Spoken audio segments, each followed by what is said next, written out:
जय जगन्नाथ सांग मैंने समस्त को आम घर आम बगीचा चैनल को स्वागत।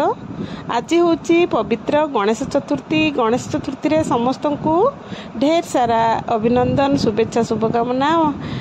प्रभु विघ्न विनाशक प्रभु गजानन समस्त को कुशल रखंतु सर्वरिष्ट खंडन करंतु एतिकी कामना करी आपण मानक पई वीडियोटी स्टार्ट करूची। ताले वीडियोटी लास्ट पर्यंत देखिबे। आज वीडियोटी दबार कारण होउची आज हूँ जेहेतु गणेश चतुर्थी आम घरे भी गणेश भगवान विराजमान अच्छा सबुदिन मु पूजा करे गणेश भगवान को। आज जेहेतु स्पेशल दिन से स्पेशल पूजा किसी हम काली तो आपण मान सहित वीडियो शेयर कर सारी जे मु 3 प्रकार लड्डू घरे बनई। आज ठाकुर जहाँ जी सामर्थ्य अनुसार साजसज्जा ता सहित फूल तोड़िकी नहीं कंचा फूल रे मु टगर गेंडू टगर अशोक फूल अपराजिता फूल मंदार फूल रे हार 2टा प्रस्तुत करी। जेहेतु आम गणेश लक्ष्मी जोड़ी मूर्ति अच्छा तो मत 2 जन 2टा हार करने हम से मुझे सका सका छात को पलि आसी फूल तोड़िया सहित आपण सहित वीडियोटी शेयर करदेली। आपण वीडियोटी देखूँ वीडियो जदि भल लगे निश्चित मत कमेंट माध्यम जनइबे।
आपण मैंने ठाकुर आस्थान बन देती जहाँ जमी गोटे पीढ़ा पकईकी मोर जहाँ थिला फुल फुल टंगे देती जेहेतु आज स्पेशल डे गणेश भगवान गोटे स्पेशल दिन से स्पेशल स्पेशल फिल करने आस्थान टे बन देती मु फुलहार बसी गुंथुची गाधे पाधे पूरा रेडी केवल नना आसवे घर ठाकुर पूजा करी हार गुंथि सारापर घर ठाकुर पूजा करी बेलगछ पूजा करी सूर्य पूजा चौरा पूजा सरला मु हनुमान चालीसा मोर श्रीमद भगवद गीता सेगुड़ा सब कर सारापर मुझे फ्री हेबी आपण मान छोट छोट वीडियो सब नहीं आपण मैंने वीडियो टी एंजॉय करंतु।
ଦେଖୁଛନ୍ତି ତ ମୁଁ ସବୁ ସଜେଇ ସାଜେଇକି ରଖିଦେଇଛି କାରଣ ନନା ଆସିଲା ବେଳକୁ ଯେମିତି ମୋତେ ଆଉ କିଛି ତକଲିଫ ଦେବାକୁ ପଡ଼ିବନି ସବୁ ପାଖରେ ଥିବ ନନା ତାଙ୍କର ପୂଜା କରିବେ।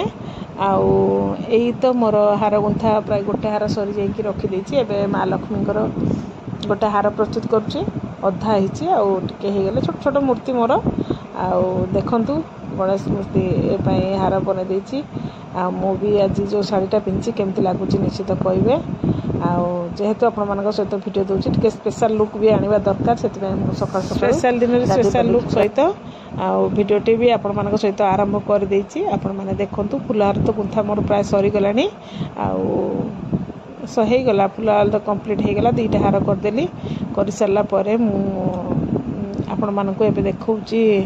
ଦେଖନ୍ତୁ ମୋର କ'ଣ ମୁଁ ଆଣିଛି ପୂଜା ସାମଗ୍ରୀ ଦୋକାନରୁ ପୁଅକୁ କାଲି କହିଥିଲି ପୁଅ ଆଣିଛି ଆଉ ଠାକୁରଙ୍କ ପାଇଁ ସଜ ଗୋଲାପ ଜଳ ଅଗରୁ ଚନ୍ଦନ ଅତର ତା ସହିତ ଧୂପ ସଳିତା ଝୁଣା ଗୁଗୁଳ ପଞ୍ଚଶସ୍ୟ ପଞ୍ଚଗବ୍ୟ ଫୁଲହାର ମାଳିହାର ବହୁତ କିଛି ଜିନିଷ ଠାକୁରଙ୍କର ମୁଖ ଦର୍ଶନ ପାଇଁ ଅଇନାଟେ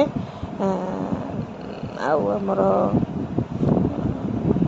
ହାତରେ ବାନ୍ଧିବା ପାଇଁ ବ୍ରତ ସିନ୍ଦୁର ଚନ୍ଦନ ଯାହା ଦରକାର ସବୁ ଆମେ ଆଣିଦେଇଛୁ। ଆଉ ଏବେ ନନା ଆସିଲା ପରେ ପୂଜା ଆରମ୍ଭ ହେବ। ମୁଁ ଆପଣମାନଙ୍କ ସହିତ ଟିକେ ଟିକେ ନେଇଗଲି ଭିଡ଼ିଓ ଆପଣମାନଙ୍କୁ ଦେଖାଇବା ପାଇଁ। ଆଉ ଭିଡ଼ିଓ ଯଦି ଭଲ ଲାଗୁଛି ନିଶ୍ଚିତ ଲାଇକ୍ ସେୟାର ସବସ୍କ୍ରାଇବ୍ କରିବାକୁ ଜମାରୁ ଭୁଲିବେନି କାରଣ ଆପଣମାନଙ୍କର ଗୋଟେ ମୂଲ୍ୟବାନ ମତାମତ ମୋତେ ନୂଆ ନୂଆ ଭିଡ଼ିଓ ବନାଇବା ପାଇଁ ମୋଟିଭେଟ୍ କରେ। ଆଉ ଏଇଟା ମାଳି ତା ସହିତ ଗୋଟେ ହାର କଳସ ପାଇଁ ଗୋଟେ ହାର ସାଲୁକନା ଦେଖନ୍ତୁ ଆପଣମାନେ ଠାକୁରଙ୍କର ଯାହା ସଜ ଦରକାର ସବୁ ସେ ଦେଇଛନ୍ତି।